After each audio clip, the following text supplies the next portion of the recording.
حضور صلی اللہ علیہ وسلم کے پاس ایک مہمان آ گئے رات کے وقت میں۔ جب وہ آئے تو حضور نے پوچھا کھانا کھانا ہے؟ تم نے کہا کھانا ہے۔ جھوٹ اور بھوک کو جمع کرنا منع ہے؟ کہا جی کھانا ہے۔ تو حضور صلی اللہ علیہ وسلم نے فرمایا ازواج مطہرات کے گھروں میں پتہ کرو کچھ ہے۔ حضرت ام سلمہ کے گھر میں پتہ کیا تو کہا یا رسول اللہ 4 دن سے روٹی نہیں پکی۔ حضرت زینب سے پوچھا تو کہا حضور کئی دن سے چولہا ہی نہیں جلایا۔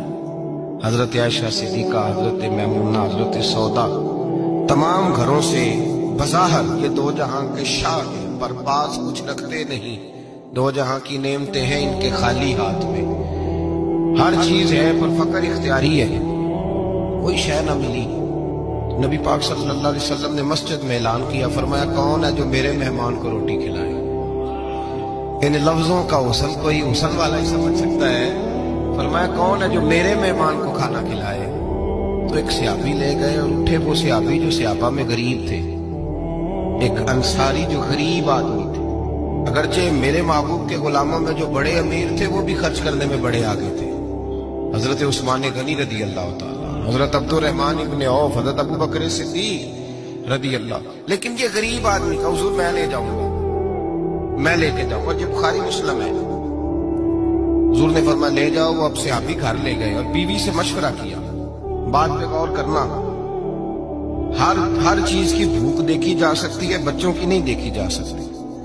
وہ انصاری حضور کے مہمان کو گھر لے گئے، جا کے بیوی سے مشورہ کیا، کہا بھلی مانس گھر میں کچھ ہے؟ تو اس نے کہا تھوڑا سا بچوں کے لیے کھانا رکھا ہے۔ بچوں کے لیے؟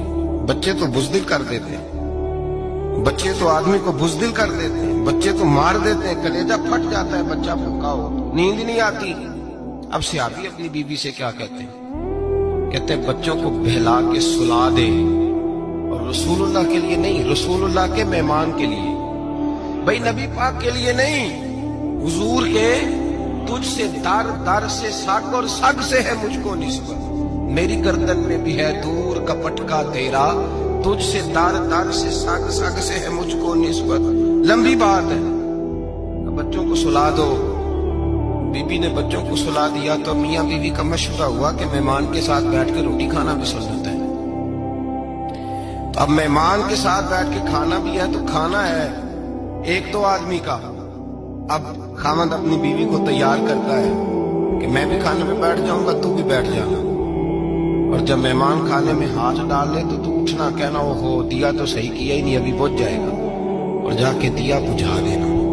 ہم ہاتھ ہلاتے رہیں گے، مہمان روٹی کھاتا رہے گا۔ اور یار اس درد کو، اس کیف کو سمجھو، گھر میں بچے بھی بھوکے، بچوں کی ماں بھی بھوکی، بچوں کا باپ بھی بھوکا، دسترخوان پہ روٹی لگ گئی، روٹیاں چون ڈالی، بی بی اٹھی کہنے لگی او ہو چراغ تو صحیح کیا ہی نہیں، یہ تو بجھ جائے گا۔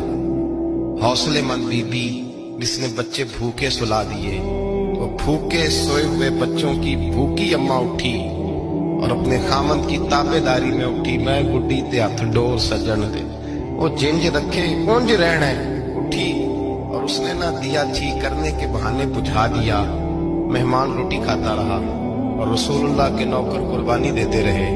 وہ روٹی کھا کے سیر ہو کے بستر بچھایا تو سو گیا۔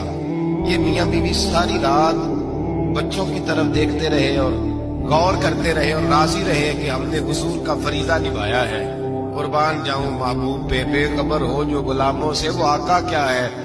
وہ صحابہ وہ اگر قربانیاں دیتے تھے تو جو اعزاز ملتا تھا وہ بھی بڑا شان والا ہے۔ صحابی کہتے ہیں میں فجر کی نماز پڑھنے مسجد آیا، پہلا قدم رکھا تو میرے کریم بولے، حضور نے فرمایا رات جو تو نے اور تیری بیوی نے عمل کیا ہے خدا کو بھی بڑا پسند آیا ہے، محمد مصطفیٰ کو بھی بڑا پسند ہے۔